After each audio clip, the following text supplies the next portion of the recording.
Hello there and welcome to the new channel. Here to help you see The new you. My name is Carmine Ortega. Dennis Calamba.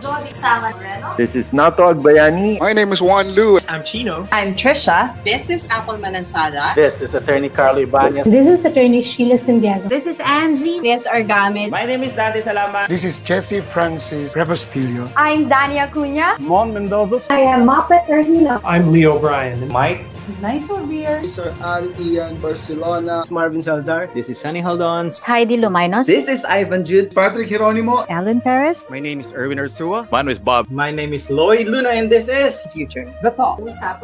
Family Business. The Puppet Stories. After Shift. PNC Town Hall. YOLO. Marketplace. The Home Buyer. HR Hotline. Danny Art Show. Hotline. Foreign Affairs. COVID Stories. Awesome Day Show. Thank you. Money and more. Cybernext. Women at Work. Win Within. Port Project. The Big Picture.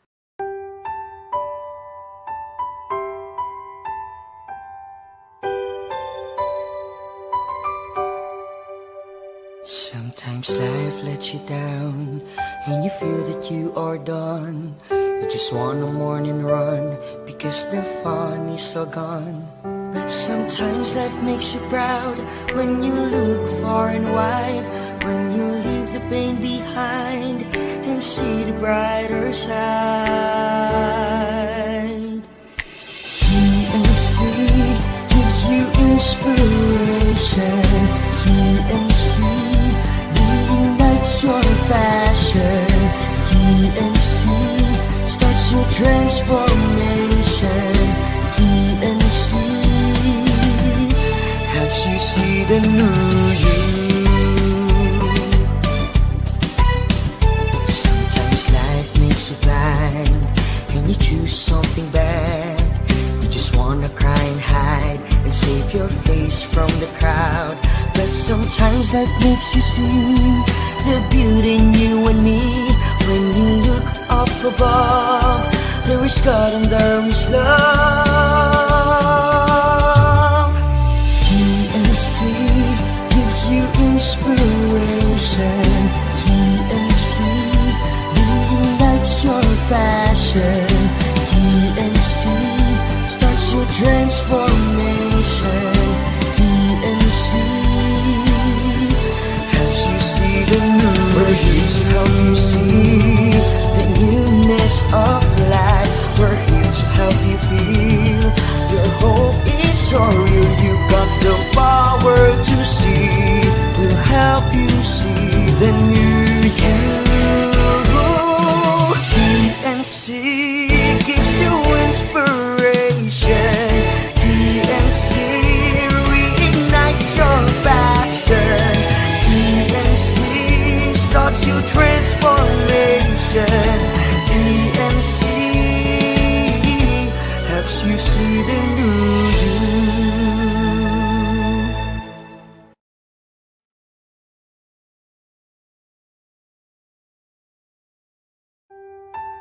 The new channel.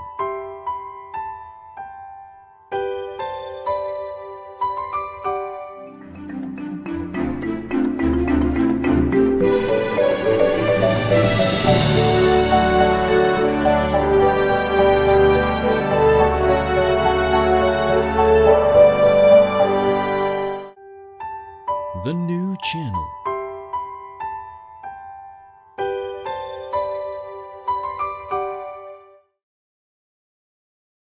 The views, opinions, and insights expressed in the following show are those of the hosts, producers, guests, and viewers. They do not necessarily reflect the position of the channel. Viewer discretion is advised. Good afternoon. Welcome to the new channel. Here to help you see the new you. This is Jesse Francis Rebustillo, your host this wonderful program, the HR Hotline.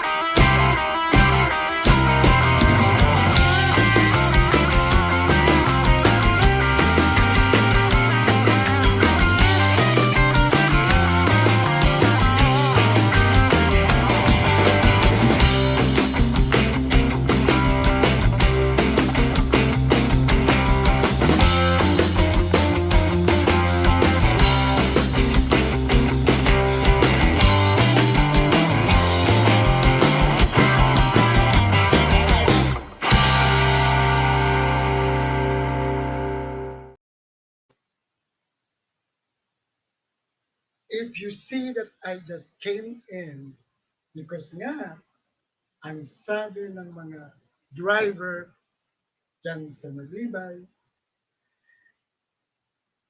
jungle lang ang pahinga. This is one of those days that the happy retiree is busy, and I would like to bear with me the indulgence of the EMC staff, Direct Jay, Direct Marvin, and Claire, for waiting for me and our guest. I just came from a webinar, and it's about succession planning. And I have two connectivity platforms here in the house. One is Globe at Home, and the other one is Converge. But this morning, both of them were not actually in good mood.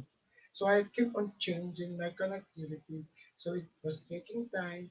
And when I teach, I am that passionate that I don't want to keep my students beating. So I have to finish it. So I just told the guest that you have to be a little bit late by 5 minutes. And it is. Okay, our topic today is very important.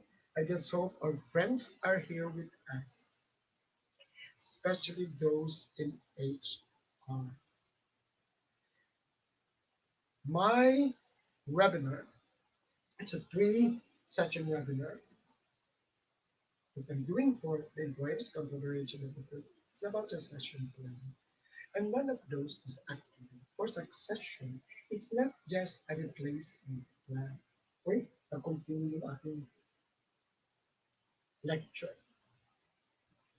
One of the key steps in succession management is actually the developmental implementation of the developmental interventions. And these are, iba po yung sa for the whole of the human resource and different than for the leadership development. And these are what you call interventions. You're trying to develop after you have identified your potentials and your performance. Oh, it's the other way around. Your performance and then your potentials. And then get their development, their career development plan, their career plan, and you intervene. So you give them mentoring, coaching, training, all the intervention so that you can do it. And the pandemic, the positivity of the pandemic, we made it was parang realized. The pandemic showed it that there is a need for leaders within the organization, or we missed, or the lack of it. We found out that a lot of our leaders are actually lacking in some competencies. So the problem is the business continuity. There is a change in the framework, in the arrangement, in the concept of doing business. The operative changes are there. Reduction,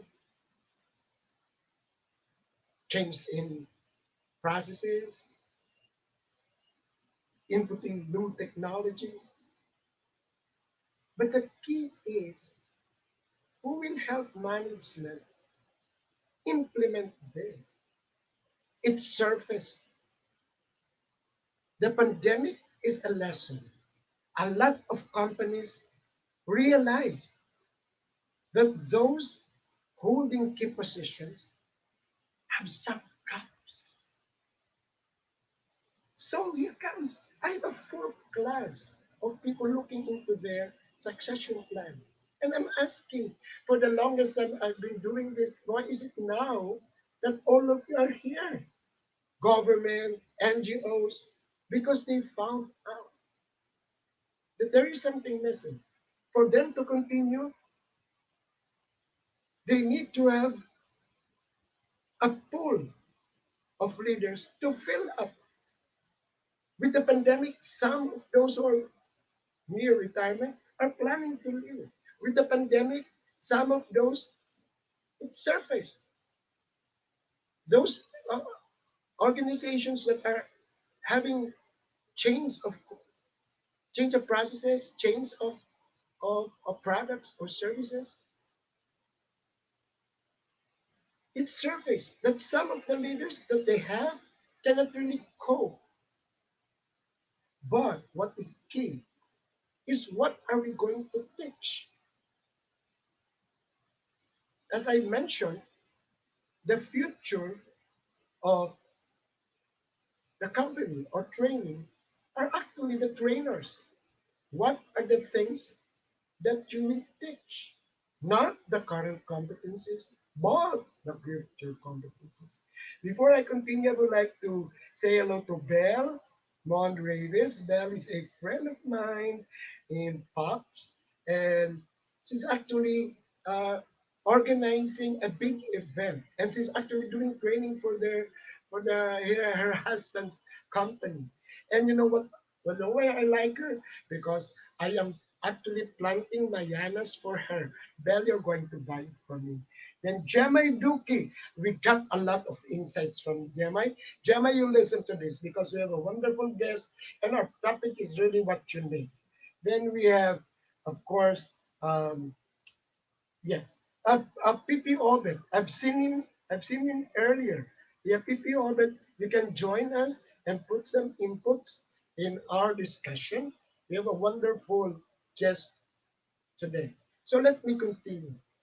What are the training or what are the learning and development programs are we supposed to implement? And how are we going to do it? How are we going to assess the need? How are we going to facilitate it?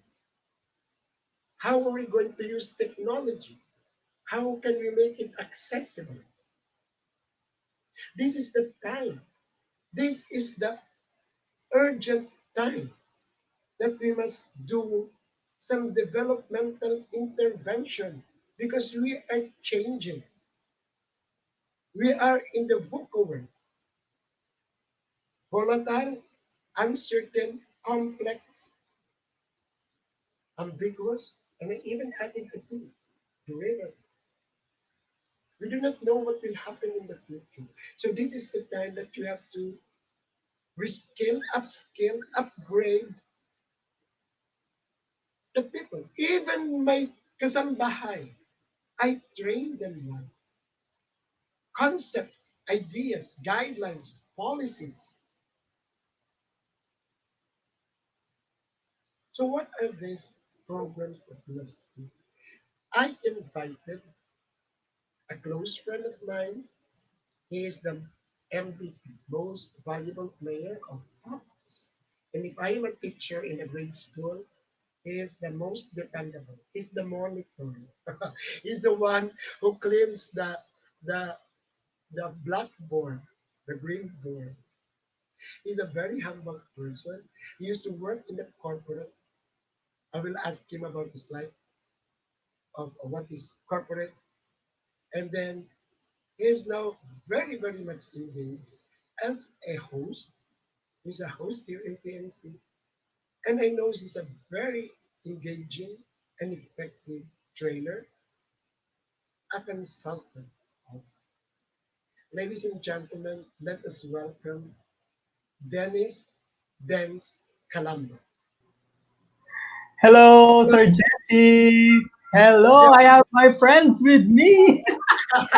This is Marco, and this is well, they're my daughter's toys, but they left these cute ones in my office. So why not let them join in the conversation about L&D, right, guys? So hello, Sir Jesse. Hello to all the live viewers, the live audience.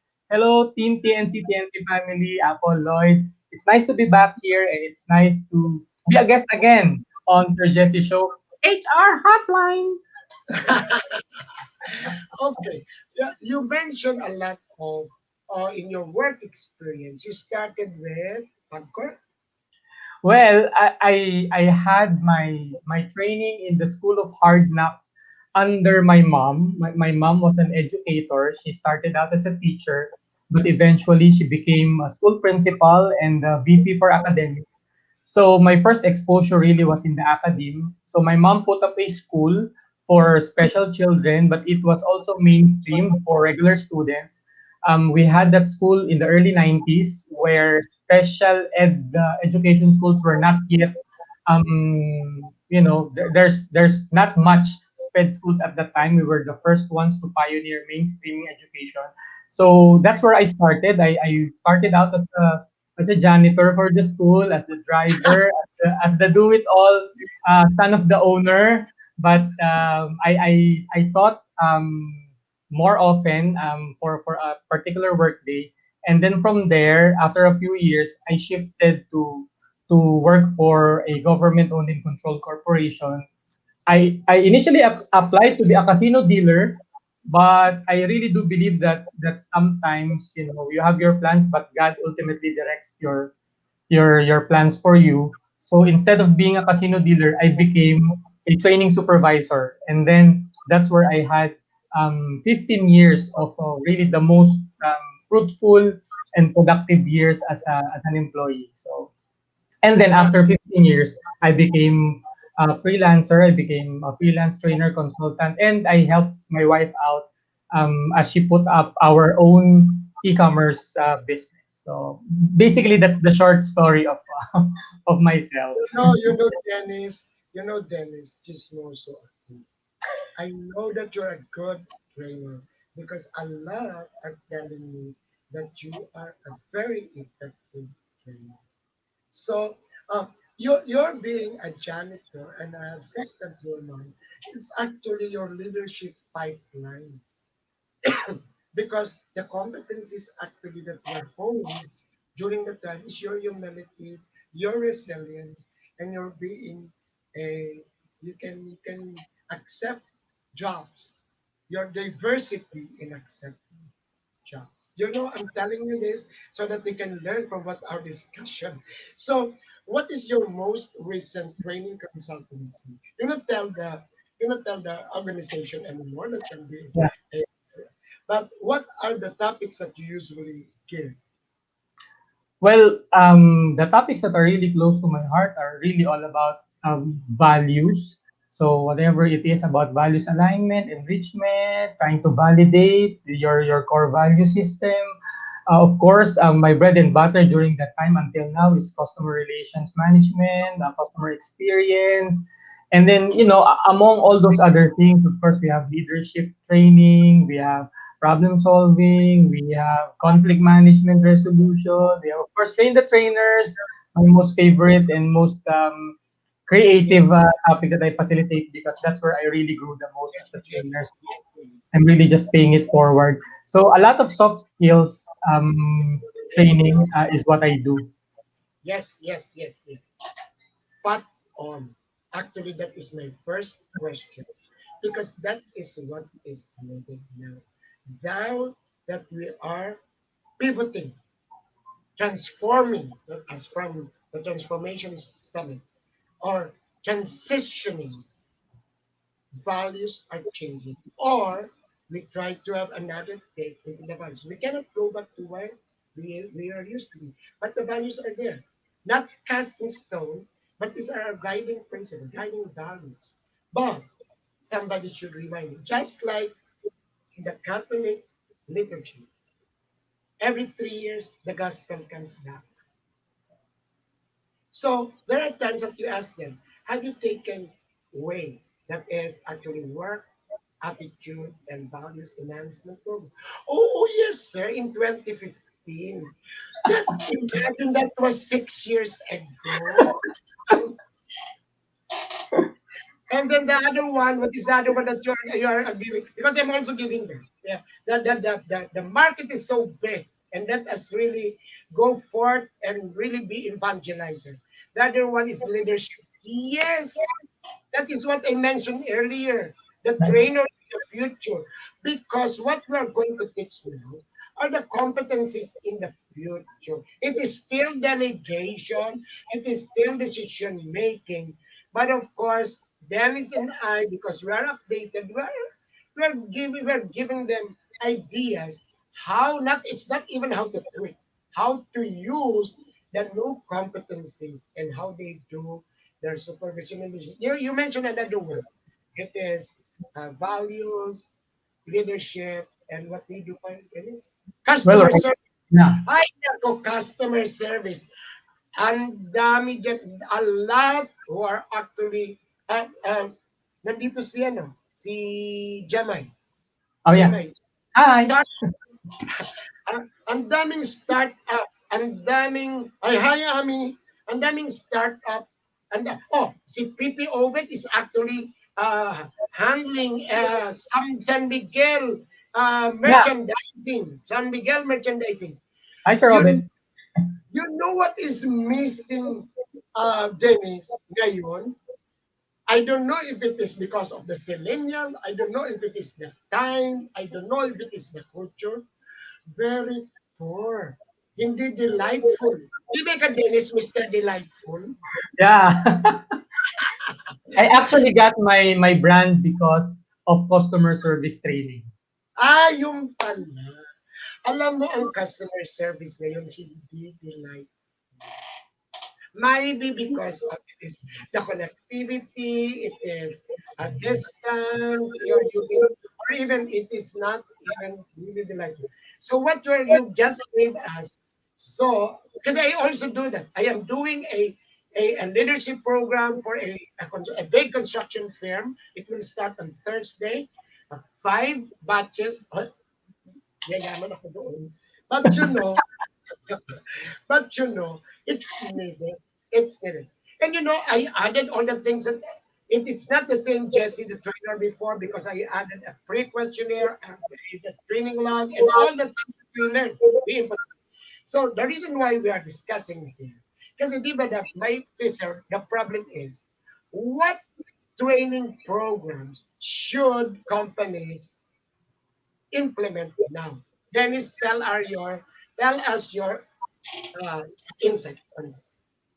Well, that's really a good question because the pandemic was really a game changer for individuals and companies. And so when, during the pandemic, it was also during that time where I really wanted to do observation, real life and real time observation on what are the needs actually of people. So I put up a community on Facebook, which is learning events and resources. So I just kind of played around by posting schedules of training events, learning events. But for me, it was not just about posting invites from different freelancers and from different training companies. It was really about understanding the mindset and behavior of learners.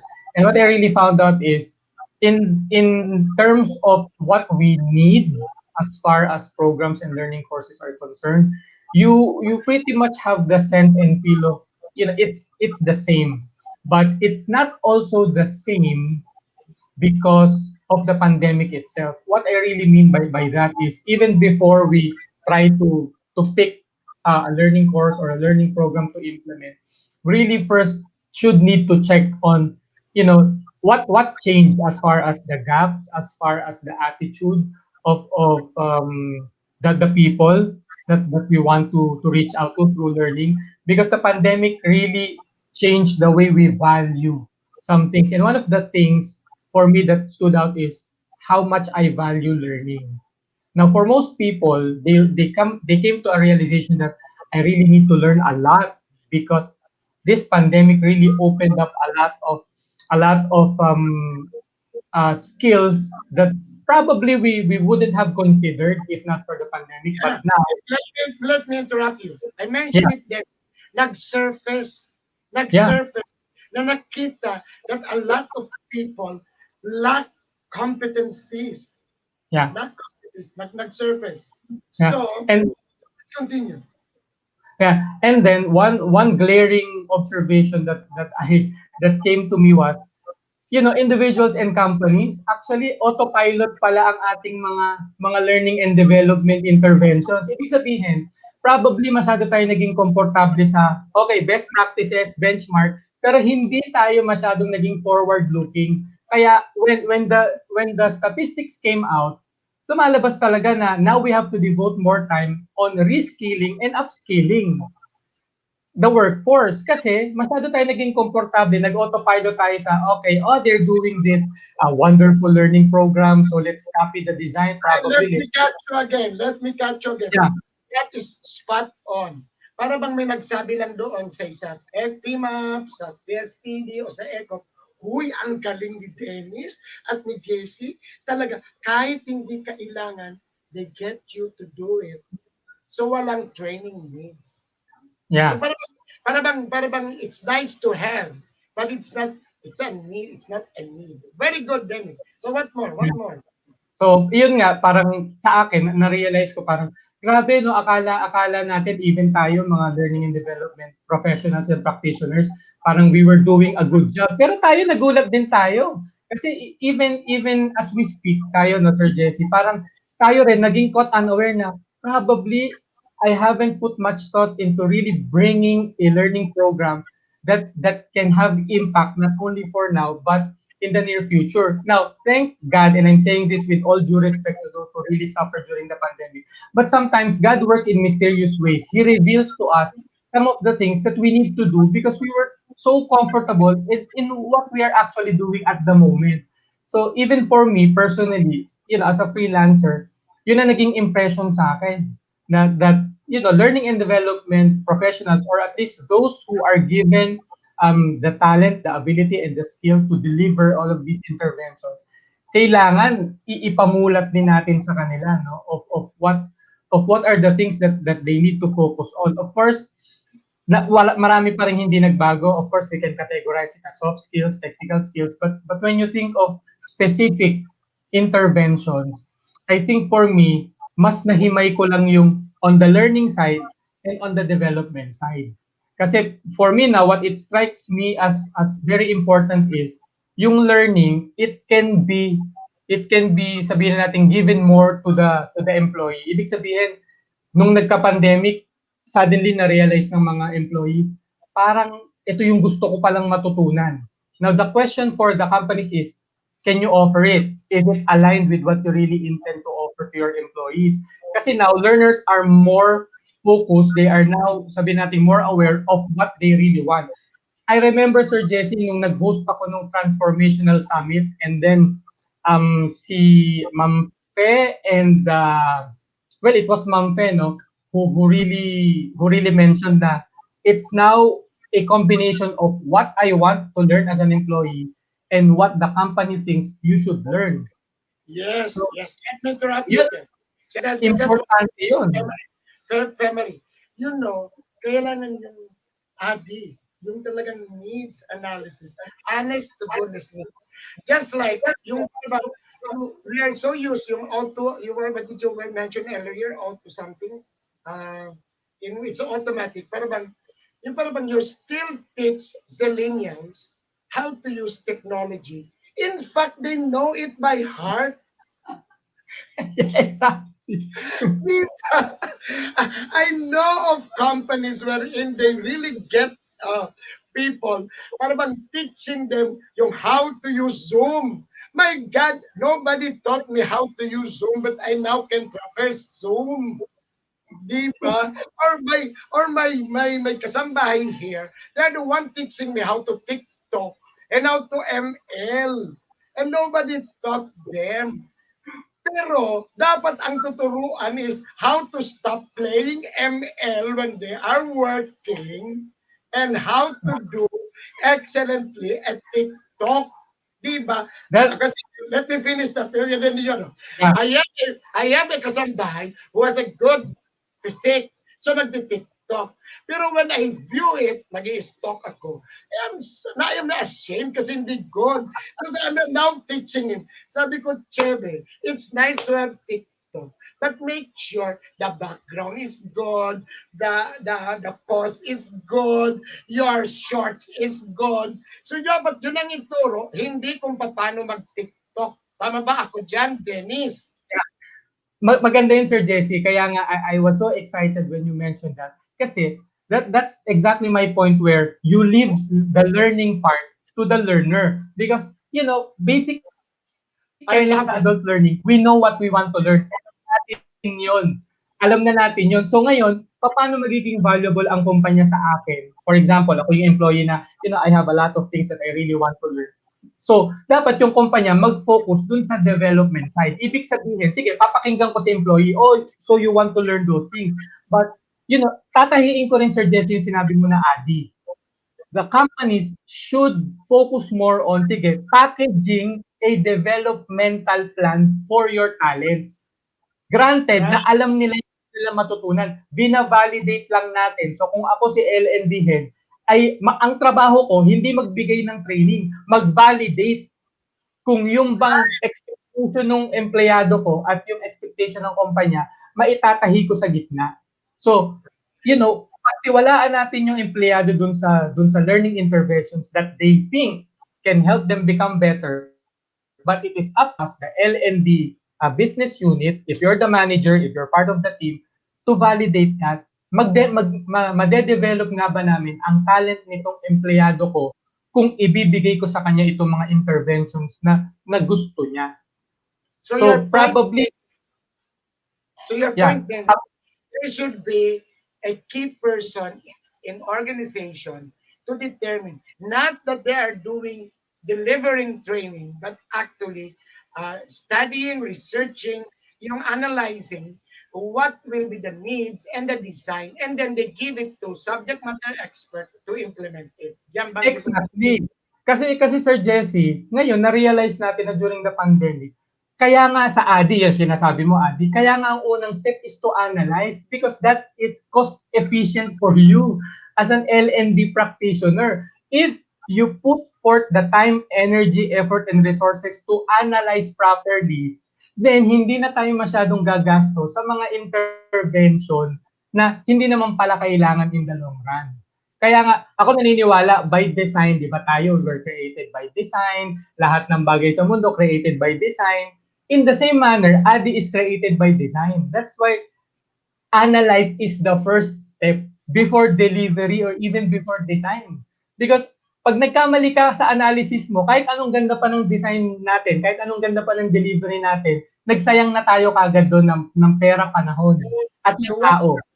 Before we have the first break, so what you can say is that there should be more effort on trying to know actually what is the need of the learner. Yes. Especially kasi nung pandemic, mas naging personal ang impact ng pandemic na yon sa tao. So hindi tayo pwede kagad mag-blanket conclusion na this is what our employees need now. Kasi we're just looking on the outside. But if you analyze doon sa personal experience ng mga empleyado mo, mas magiging malalim ang pag-aanalisa natin sa kung ano talagang kailangan nilang matutunan. Spot on ka din before we have the break. Just like, parang it's nice to have yung mental health. So you get a psychologist or something na talagang doktor to do mental health. Uy, nagkaroon tuloy na question sa bakit? Wala naman kaming mental health issues. Bakit nagkaroon mental health? Yeah. Actually, it's just a motivating issue. Hindi nakuha nung HR. So just imagine, yung nag-present, kalalim-lalim na mental health at tinignan na yung mga psychology, tuloy, hindi ko naman namin, yung mga attendees, baka mabuang na tuloy. Kasi, hindi naman yun yung need. Just what they need is just actually, it's a time management and a communication issue. Yung quick fix is mental health. Ewan ko dyan. Yeah, ang ganda Sir Jesse. Kaya nga 'di ba, we learn more by asking than by telling. Nasanay na tayo masyado sa normal flow of how we do L&D na we tell them right away, this is what you need, this is what you need to learn. Pero siguro ngayon, after the pandemic, mag-step back tayo at balikan natin yung tamang design ng proseso. When you analyze, you ask questions first. Tanungin mo muna, so ano naging impact sa'yo ng pandemic? Emotionally, financially. Doon mo masusuri kasi kung ano yung talagang kailangan eh. We cannot just assume na lahat yan nawala ng pera. Paano kung may empleyado ka magaling pala mag-ipon? Dennis, anyway, you are a friend of mine. PP Obet is still telling us something. Can we spot on PP Obet? Focus on PP about any learning direct before we have the break. Any learning interventions and program methods, process contents must be anchored on principles and values aligned to identified needs of the enterprise vis-a-vis the needs of the learner in reference to the evolving business trust, strategies, and plan with long-term impact and value-adding customer service. Nako, sinapos ni PP Obet yung ating discussion. Ano ba yan? Pag si Sir Obet talagang nag-explain, mas parang iba yung dating. Yeah. So yun nga, that is actually the point of this episode. Kasi everybody, parang quick fix. Just imagine in my webinar this morning, somebody was asking, Sir, ano ba talaga? Ito bang tinuturo mahapin dapat? Sabi ko, ang sagot ko naman, kalma. Huwag magpadalos-dalos. Kasi malay mo, only around 1 or 2 lang na may issue. And then you're, just like say, business writing. Isa lang naman and then they think it is grammar. No. You cannot really check anymore the grammar of an old dog. No, business writing is inspiring them how to write, how to communicate. It's a communication issue. Malay mo, they don't want to write because they don't like you. They don't want to write because they don't like you. Di ba yung mga... That's true, That's true, Sir Jesse. I also do communication training, business writing. Actually, it's magugulat ka. Hindi siya talaga technical ang issue parate, but it's really relational. Ba't ako gagawa ng mga memo, at the very end, mamarkahan ng boss ko na pula, malito, ganito na, tanggalin mo yung paragraph. It's more relational than what most people think. Akala nila it's just, mahina sa grammar. Pero pag in-analyze mo, yun nga, and that's one of our jobs as facilitators, i-analyze natin. Ba't ayaw mong gumawa ng memo? It's really not about skill, but it's the relationship. Yeah, so let me continue, Dennis. And then I told them, na if you find something na may gap, it should not be disciplinary. Hoy, ikaw, ang pangit ng iyong style, ang pangit mo. It should be developmental. Kasi hindi ka naman nagpunta doon na ikaw ay principal o grammar fixer, di ba? O ikaw ay psychologist na parang, o ikaw ay mayroon kang boyfriend, mayroon ka pa na another boyfriend, ikaw talaga ay demonyo, mayroon. You're not there to judge. Anyway, ang dami natin pag-usapan, kaya dapat yung needs. Let us have the break kasi magagalit si Direct J. And then we go back, we continue our discussion. I love you, brother. Ang galing.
Can I have the poster when I'm going to invite uh, our viewers to watch the wonderful shows and uh, the new channel from the big picture down to the town hall. Where is Dennis show? Where are you? On the first and the second? You just visit our page and then log on to TNC and you can watch this wonderful show. Dennis is on the second line under called stories. We have the talk. It's on Mondays. Then we are growing. And this is what is nice with this live streaming. You can use your gadgets. So even if I'm gardening, I am tuned in and then I watch, view the shows. Let's go back to Dennis. We have a wonderful conversation with Dennis. By the way, Bell here tells us that the significance of asking is that it shows your value one situation and perspective in which in discussion. Yes. So, nga, kasi you have to make a pool. Pool. You have to make a pool. You have to actually, you should know the people in your organization, and then not actually the word is categories. Make them into pools and try to see and then calibrate what are their needs. Am I right, Dennis? You calibrate. So para bang, you don't have to make it a blanket. Para bang you don't really go into what their need and then what you just feel good. Para bang, oh, it's nice that we have this, and then you offer it, and then para bang it's good. And then after that, when you evaluate the effectiveness of the training, and then Diyos ko, wala naman nangyari. Because nga, sa analysis ay wala pa lang. Wala pa. So what are the ways that we should actually do to actually pinpoint the needs of learners now? Can you give us some ideas, Dennis? Well, you started it off on the right foot, Sir Jesse, no? The use of pooling and calling. And- but process wise, I think mas advantageous ang position natin ngayon because now the technology is already incumbent for us to use. Ibig sabihin mas madali na nating ma-reach out ang mga tao natin kasi I remember before pandemic one of the struggles of companies is nako ang dami-dami naman kasing mga empleyado nasa field ang mga yan or all of those reasons, and then pag sinasabi natin dati, well, you have technology already, you can send them messages, you can send them email, we still make up excuses.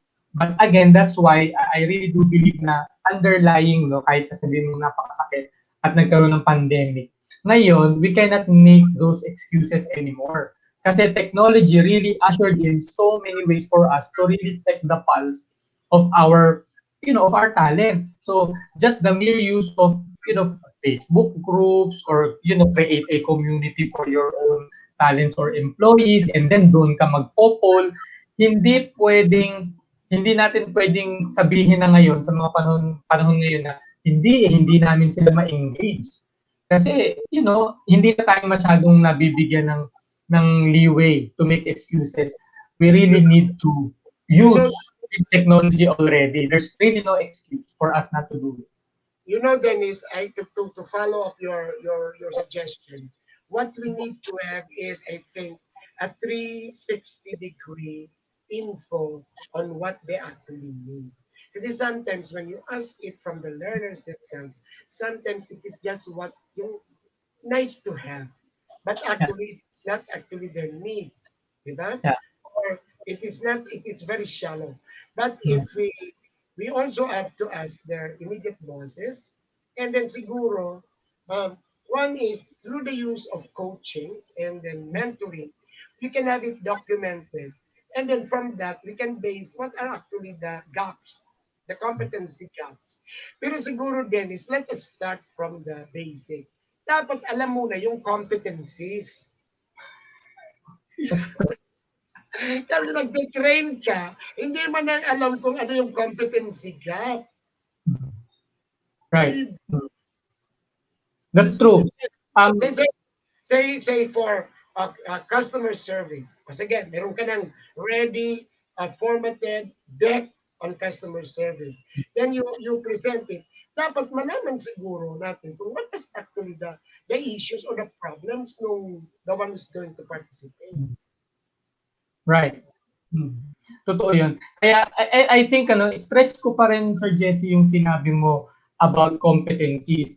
That's the reason why one big realization that all of us from L&D should learn to embrace probably and appreciate is lalo ngayon dapat tayo mas mag-forge ng relationship sa iba't ibang business units within the company, especially the other units of HR. Kasi yun, parang ako, I would really look to recruitment, for example, or sa talent acquisition. Kasi gusto kong malaman kung yung competencies ba relevant pa rin kahit na nagkaroon ng pandemic.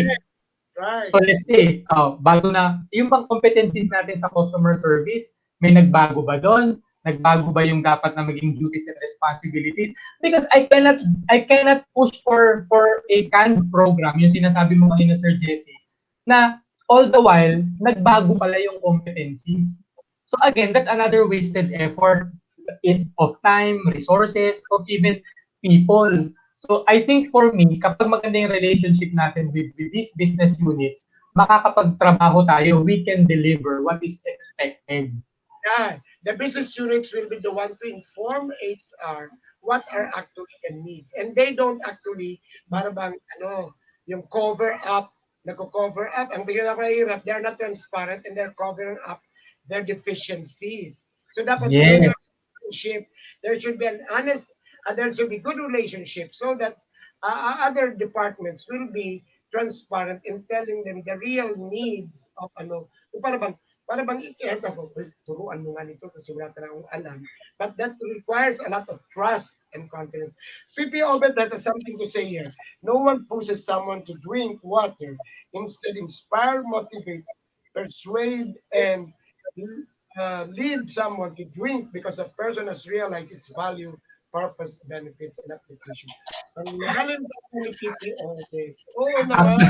Alam mo mga silingan, PP Obed, that is true. Sometimes we give them a lot of values wherein they have it already. You teach them agility wherein they are already very agile. Diba? Para bang, ang DOH, why are they giving it to me? Diba? Yung vision, your mission. You just ask them to memorize the mission. Yung dapat the DNA of that mission, dapat yun ang sinabi. Well, anyway, so I am really that is actually the need na yung sinasabi natin, Dennis, na dapat it should not be really something that we just give as a menu na it is set and then you give it to them, show it, sabi nga ni DPPO, but now is the time that we have to know what are really their needs. There are different ways to know so that we can actually give it to them that they really will appreciate what they need. Next. So, how about delivery? Hindi tayo mag-face-to-face. Di pa tayo ngayon. That's right. Actually, Sir Jesse, maganda na we are progressing by using the ALI model kasi the application is really, it's a good framework for me, especially kasi tulad nito, na-apply natin even in our simple conversation on L&D.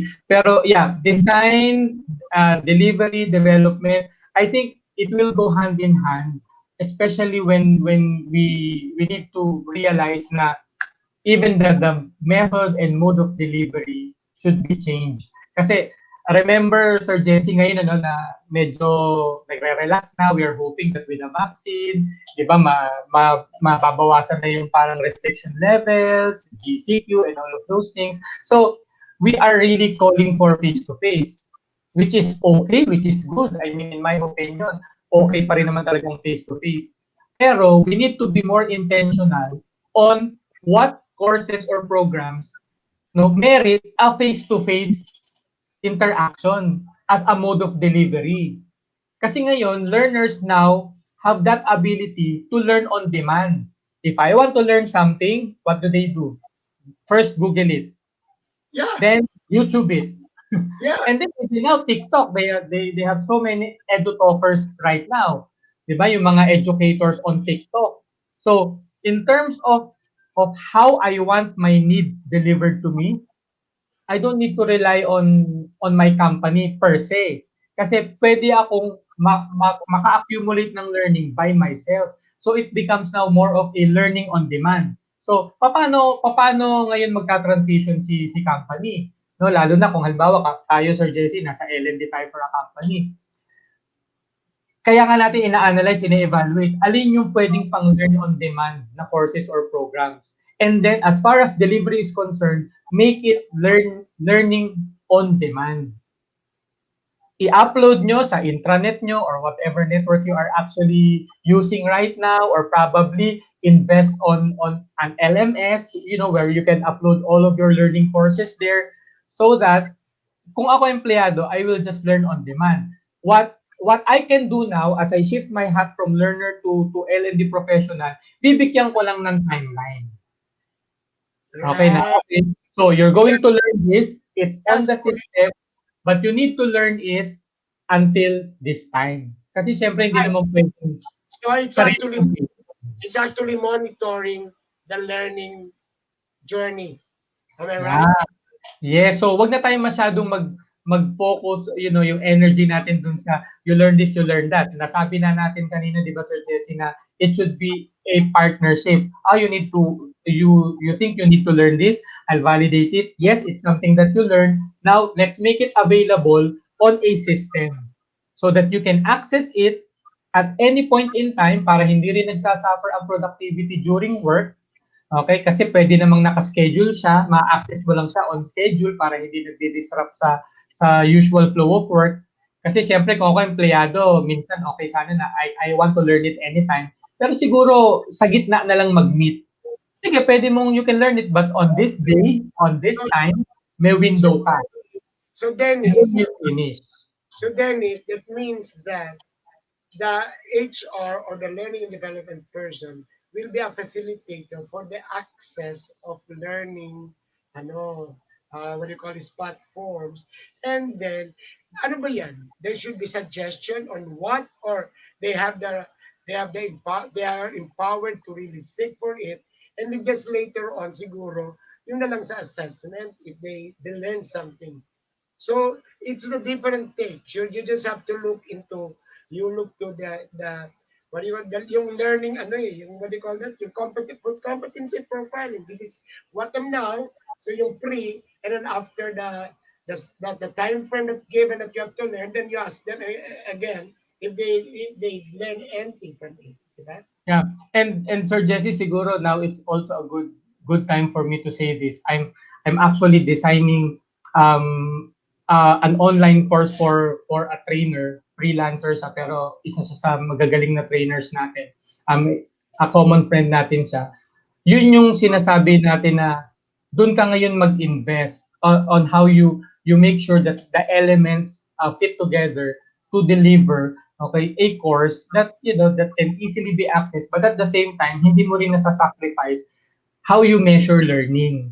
So when I designed that particular course, meron pa ring elements of, 'di ba, yung Kirkpatrick, 'di ba? Yun naman ang parating natin, go to evaluative tool natin. May items to retain learning, so may questions kami doon na very very specific in terms of what was retained when they watch the video, and then may mga challenges or instructions din that they have to produce para alam din namin na na-integrate yung learning, hindi lang sa isip, kundi magagawa nila. So dun sa particular course na yun na dinesign ko, meron talagang, sige, create a video so that we can see that you are actually able to apply the elements of, let's say, how it is to smile, how it is to shake hands. Nag-TikTok na siya.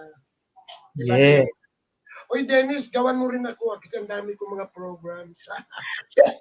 Exactly. Yun na nga, Sir Jesse, ang medyo mas nagde-devote ako ng time. I'm really trying to help trainers. I will pay. Well, anyway, so good. Kasi the millennials, including the millennials, are now used to. My son Berlo is actually learning how to play the guitar through YouTube. So they follow instructions, and then my helpers are dancing the TikTok, just following the instructions. Siguro it will be difficult for them to again sit down and learn the asynchronous, synchronous, or the face to face. Kasi they are now used to learning by themselves, and they learn talaga. They Yes. learn talaga. And Sir Jesse, ang driver na ngayon, 'di ba? Pag sa face to face, ang usual rule of thumb natin as trainers, yung mga 20 minutes ka, kaya 'di ba nauso pa dati yung mga lecturette, 'di ba? Yung mga short lecture kasi 20 minutes daw retention.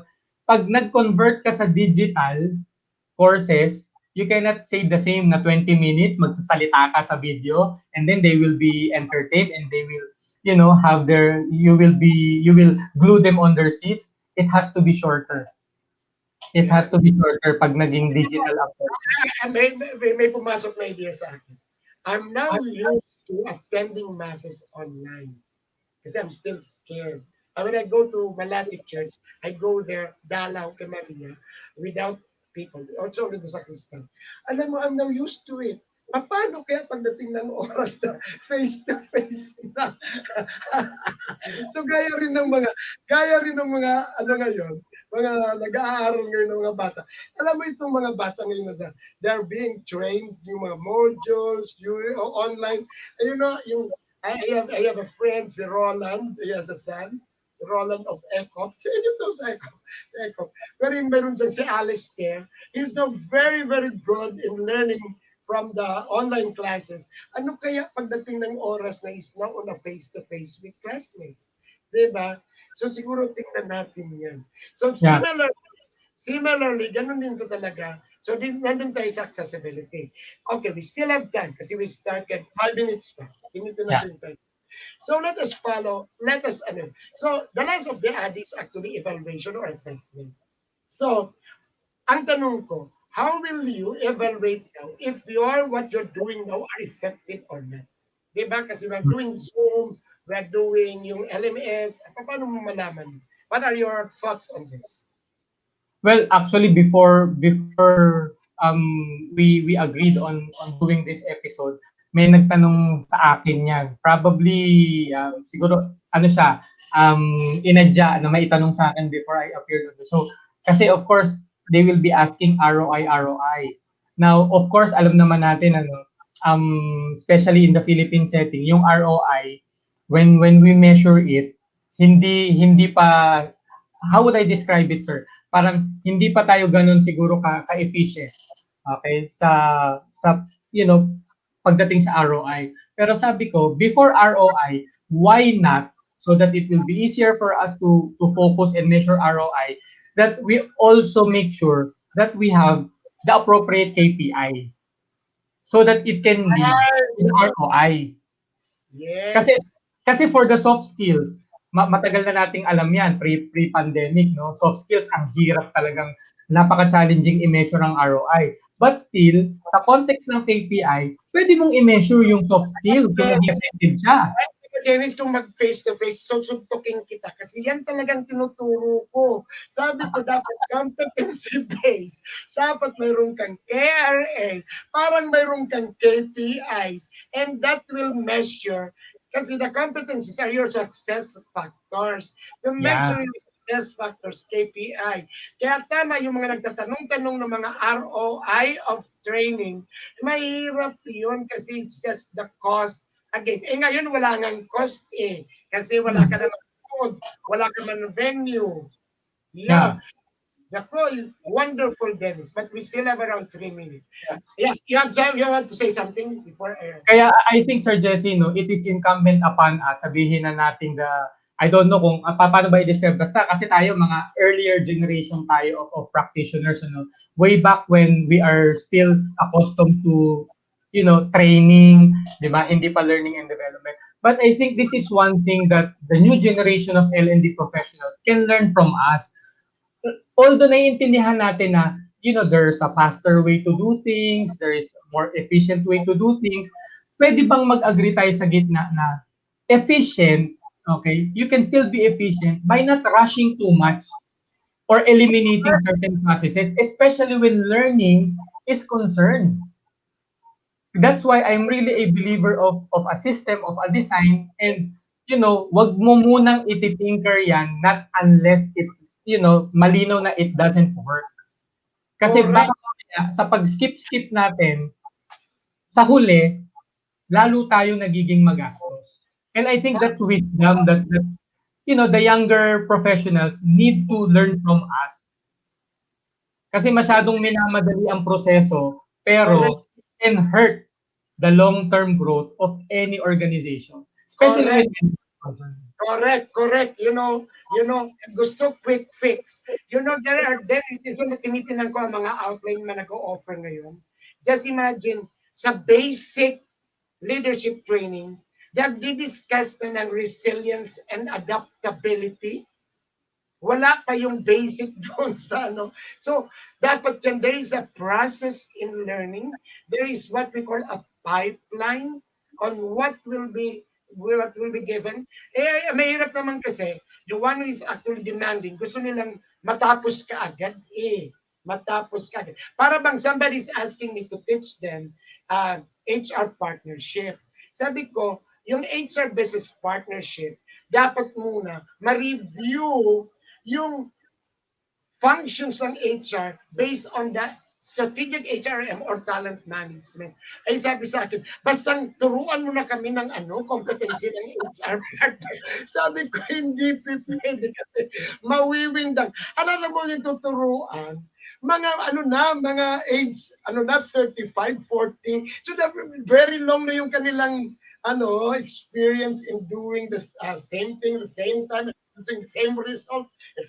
So, sabi ko, a change in mindset, dapat sabi ko, it will take, ang akala nila kasi I would like to railroad sabi ko, it will take around 3 sessions, programs.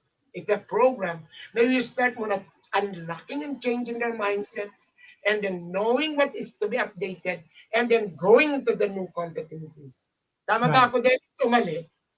Exactly, Sir Jesse. Kaya nga, you have to keep in mind that, we talk about agility, kasi buzzword siya. Tandaan din natin, agility yung responsibility goes with agility. You cannot just say agility and be irresponsible as you try to become agile. Kailangan measured pa rin ang agility. Right.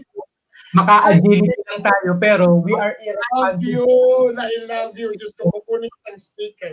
Anyway, you mentioned about primary kabantags. Yeah. Before we conclude, before your parting message, kasi you mentioned about primary kabantags, mention of, yung nakuha mo doon so that we can share it to them. For those who I really learned a lot thanks to Ma'am Fe, Ang pinakamaganda sa akin, my biggest takeaway there is really, my role as an L&D professional is to make sure that everything meets in the middle. Pinakamaganda talaga sa akin is ibigay na natin, i-empower natin yung learner to really chart their course.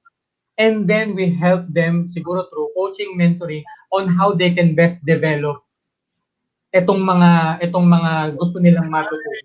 Right. So let them discover themselves and their needs. Yes. Kasi yung pandemic talaga, it gave us the time to really self-reflect.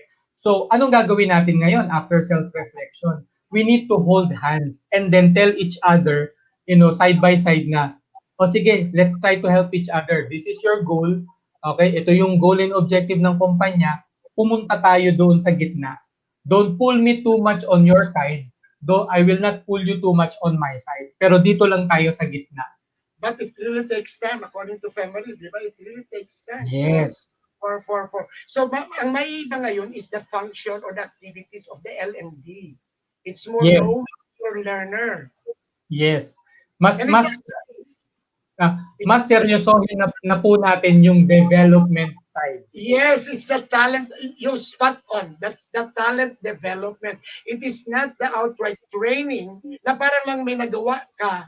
It's more on trying to really look into the talent development side. Right. Yeah.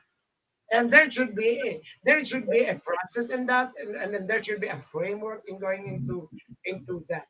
So that is actually to conclude our discussion, ba dapat mag-change yung role and functions ng L&D.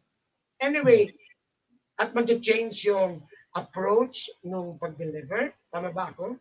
And then, ang titingnan mo is actually to measure, you must know your performance indicator. You know, ang sinabi ko nga sa ano ko na, there is a big difference between results-based management and then itong sa KPI. Kasi ang sabi ko sa kanila, you have to make clear what is the outcome. A big difference between the result and the outcome. Tama ba ako niyan, Dennis? Anyway, so we started 12:20 to 23. Can we have your? Thank you very much for joining. What before your parting message? How can they reach you if they are interested in reaching you? Well, I'm really accessible sa social media.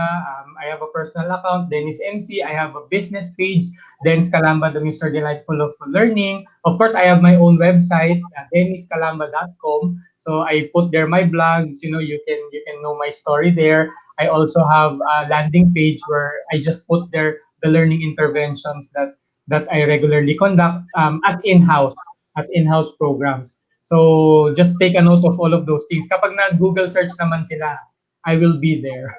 Dennis, for your parting message, I just have one question. Let's now zero in on the trainer. What are your insights? Ano ba dapat, because of the pandemic, because of the future, ano ba dapat ang role take or stance ng trainer? I think one word is really outstanding to me.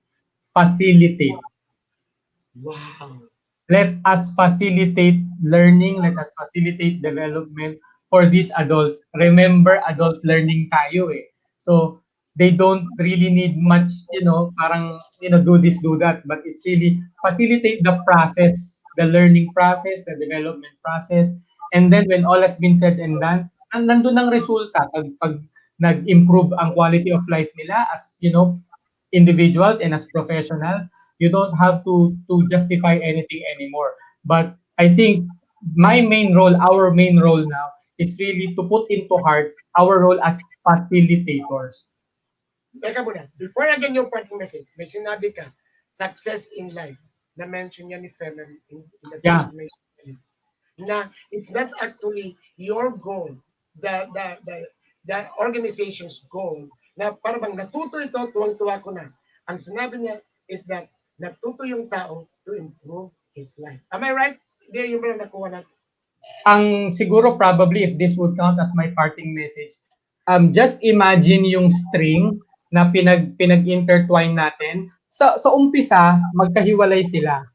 Pagdating sa particular point, they intertwine up until such time where they will separate again. I think Ma'am Fe was spot on kasi yung individual and yung institution, they are separate but they need to align. They need to intertwine. But somewhere along that intertwining process, nandun yung, achievement, fulfillment, success. Para pag naghiwalay si individual at si institution, merong measure of success na ang institution because of that individual, and the institution was able to prepare that individual to succeed as he or she moves on along in life. That, I think, for me, is the best illustration that I can give for the audience. Wow. Love you, Dennis. So, that is your conclusion? You do not have any parting message, Dennis? Okay. Well, of course, thank you. with dispute stuff toy from my daughter. Thank you, HR Hotline. Thank you, TNC. Of course, I miss hosting the talk, but probably God is really preparing us for something better. Of course, allow me to also congratulate Puzzle Packs on their anniversary. Also to the boss, Lady Boss, CEO of Well Life, Miss Lainey Bereso. Happy birthday! Happy birthday po! And of course, to my family, I love you always, guys. God is always home, but you want quality time, you need to have quantity of time as well. So, yun ang the greatest blessing for me. I continue to be productive, but I have my family to support me physically and spiritually. But really, for the audience out there, now is the best time for us to really pursue learning, to pursue growth, to pursue how we can develop ourselves more. It's really about focusing on your purpose. I really do believe that at the end of the day, if you know your purpose, you would know the things that you need to take in so that when all has been said and done, it's really just a matter of contribution. Ilalabas mo ngayon lahat ng bagay na naipasok mo sa sarili mo, sa isip mo, sa puso mo, so that you can be a blessing to others as well through everything that you have learned and experienced, not only in the workplace, but also in life. So let's continue to learn, ladies and gentlemen. Thank you very much, Eric. There goes, ladies and gentlemen. What a wonderful conversation on this episode.